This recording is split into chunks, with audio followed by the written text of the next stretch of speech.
Welcome to the 23rd ToKini Andy Kanji lesson. This is the final meaning and writing video for the whole N5 series.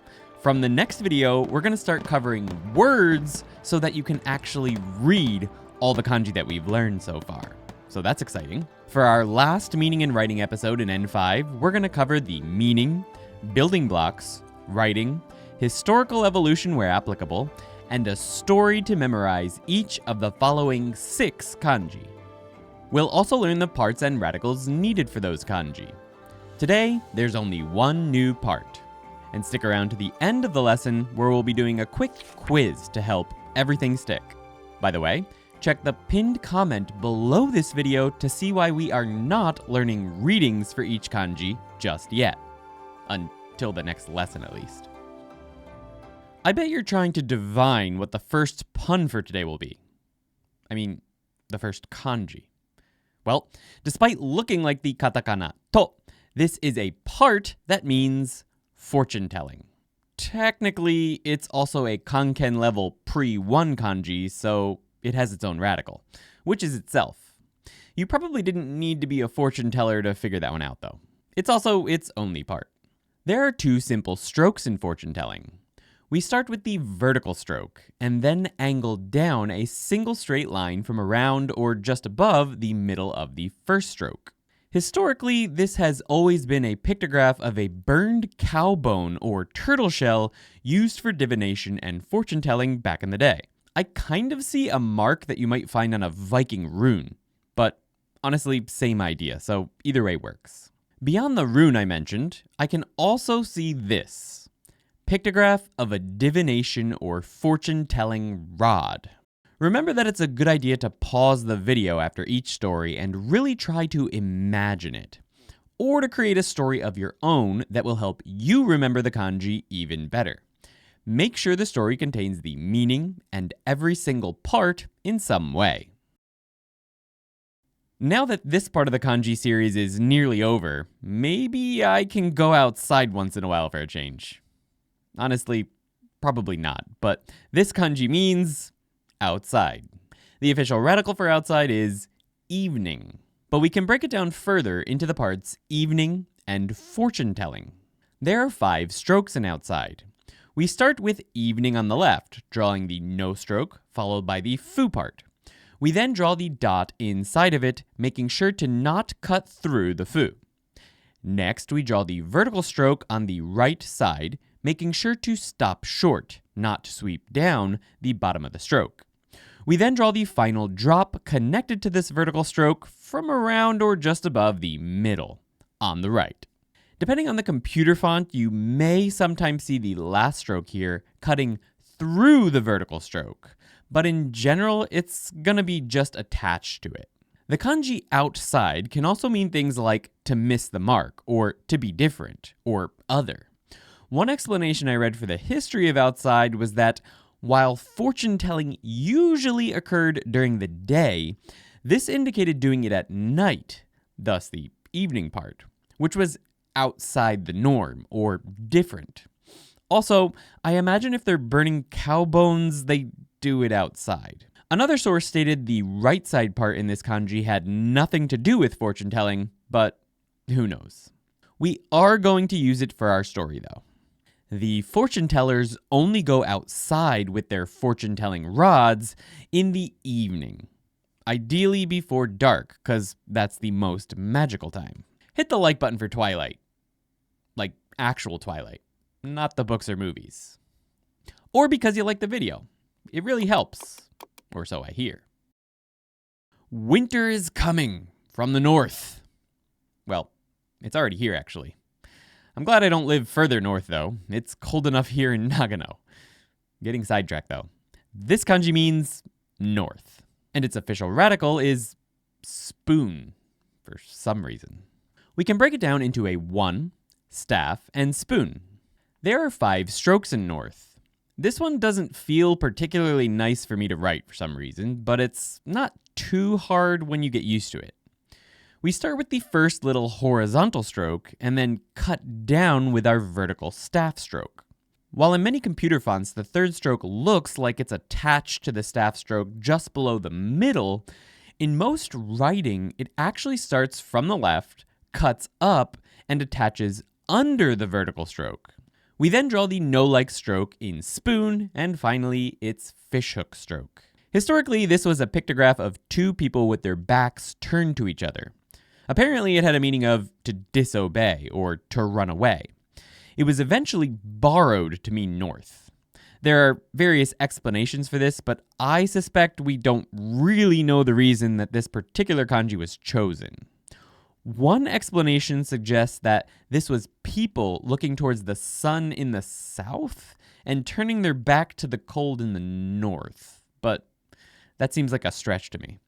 Kind of like how these two slender men are stretching down to touch their toes. For our story, we're going with a pictograph. It's two people at the North Pole sitting back to back because it's so damn cold. Let me know in the comments if you think this whole pun thing is going south. But after we learn this kanji that means south. The official radical for south is 10. And the parts are 10, an overturned box, and 8 horse-leg crown. There are 9 strokes in south. We start with the 10 on top, horizontal stroke followed by a much shorter than usual vertical stroke. We then draw the overturned box below the 10, with the second stroke often connecting to the vertical stroke in 10. Make sure to curve the tip of the final stroke in overturned box in towards the center of it. Next, we draw the 3 strokes in horse leg crown inside the overturned box. The legs of the crown should not go through the top of the box. Next, we draw another 10 below this, horizontal followed by vertical, usually connecting to the vertical stroke in the 8 horse leg crown above it. It's worth noting that you may see the final vertical stroke in this kanji either sweep down and outside the overturned box or stop cleanly before going through. Both are okay. The cardinal directions all seem to be a mystery when you dive into their history, and south is no slouch when it comes to this bout. One explanation suggested that this is a pictograph of a bell-like instrument hanging from a tree that was played by the people in the south, thus south. Others suggest it's some sort of item used in festivals, but that explanation offered no reason for its use as south. It appears that, regardless, it was eventually borrowed to mean south, for some reason. I think it's a giant building with a lightning rod or perhaps an antenna on top, because the people from the previous civilization that was destroyed, who returned as aliens to educate the Chinese of the time, needed a building that reminded them of home, or for picking up messages from their friends educating other leftover peoples from that old catastrophe. No. Hey, thanks for stopping by for the final lesson in this part of the series. Huh? You don't care about that? Oh. I'm giving away too much information. I have to do the memory eraser thing again? Fine. You know the drill. Well, no, actually, I guess you don't.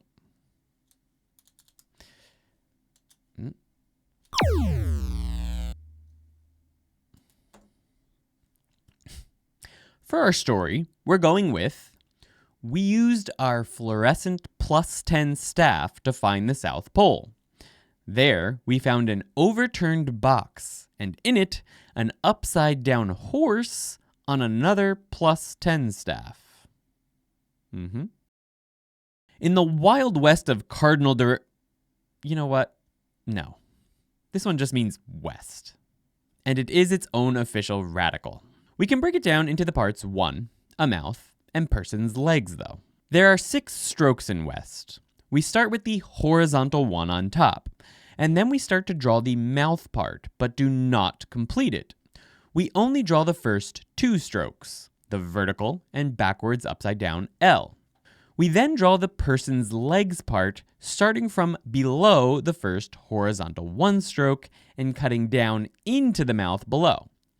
In some fonts, the right leg will curve up before hitting the right side of the mouth, but in writing, it's often written straight into the right side of the mouth. Anyway, we then close the mouth up below the legs. The historical consensus on this character is that it was originally a pictograph of a bird's nest. Eventually, it was borrowed to mean west. One explanation that I liked suggested that this is because birds return to their nests as the sun sets in the west. Yes. Let's be real though, this is the Gomu Gomu seed that Luffy ate to get his rubber powers. Thus, the One Piece must be in the west. Let's end that series once and for all. He's gonna find the One Piece. For our non-One Piece related story, we're gonna say that Mouth wants to eat fluorescent worms and sexy legs. Apparently. Someone along the road points it, as in mouth, to the west. This is the direction that Luffy is coming from as he heads west to get the One Piece. Sorry, spoilers. This kanji means east. The official radical of east is tree, and we can break it up into a tree and sun. There are 8 strokes in east. We start with the first horizontal stroke in tree, but before drawing the rest of it, we first draw the entire sun beneath it. After completing the sun, we then draw the vertical stroke in tree down through everything, and pull the branches down from beneath the sun. First the one on the left, and then the one on the right. The earliest version of East is one of the other devil fruits Luffy eats. Or someone ate.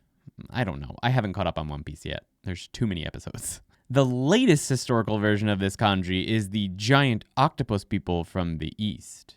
In reality, this was apparently a pictograph of a stick being stuck through 2 ends of some kind of bag, and it was borrowed for East much later. Sounds to me like all the cardinal directions were picked at random when the choosers decided all the kanji and realized they'd forgotten to pick ones for the compass. Poor cardinal directions. Our story's an easy one. The sun rises through the trees to the east. Hit the subscribe button if you like easy to remember kanji. Unless you already hit it. Then don't. This has been one long lesson and one long series. The last kanji in this long meanings in writing series is long. So long for now. Well, no, wait. We need to cover the rest of long, whose official radical is long. We're also going to sadly say that it is its only part. I want to tell you that the first vertical stroke goes all the way to the bottom of the square and is exactly the same one as the one in good and eat. But it's not. We first draw a vertical stroke halfway down the kanji. Then we draw the 4 horizontal lines. The second and third line should be shorter than the first. And the 4th horizontal line should be the longest, starting to the left of our first vertical line and going out past where the first horizontal line ends. We then draw a vertical stroke starting right below where the first vertical stroke ended, and slice it up to the right, all in a single stroke. Here, just like in good and eat. We then pull back the no-like stroke on the right, and the backwards no stroke sweeps out to the right, connected to the line above and the no-like drop. Also just like in good and eat. The earliest version of this kanji is probably one of the least well-defined ones we've seen to date, with its thin broken lines. I can definitely see a thin wizard with a giant wizard hat and a cane or umbrella held out in front of him for balance. The second one is a demon he accidentally summoned, holding him in the air, with whatever he was holding in the last frame dropped on the ground. And the final frame is a close-up of that demon flexing. Yes, I did make that all up, but apparently I'm not too far off. Except it's not a wizard's hat, it's a really long, wild hairdo. Apparently on an old person. Okay, I'm quite a ways off, but still. Since the lower half of this kanji is a lot like good, we're going to use it in the story. Remember our long conveyor belts from good? Well, this kanji shows combs for long hair going down long conveyor belts. Because the top of the kanji looks like a comb, obviously. If you find that too confusing, please share the story you created for this kanji or any of the other kanji down in the comments. Which brings us to the Lesson 23 quiz. In this section of the video, I'll show you a flashcard with the English meaning for a kanji. Pause the video when we show each card and try to remember how to write that kanji. Next, write it on your hand with your finger or on a piece of paper. Then press play and see if you were right. The best way to remember kanji you just learned is to search your memory for the story we taught you, or the one you made based on the English word on the flashcard. Our first card is outside.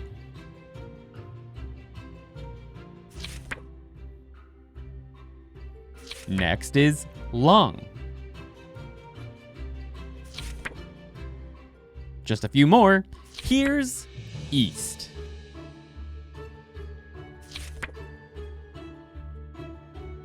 And then there's west.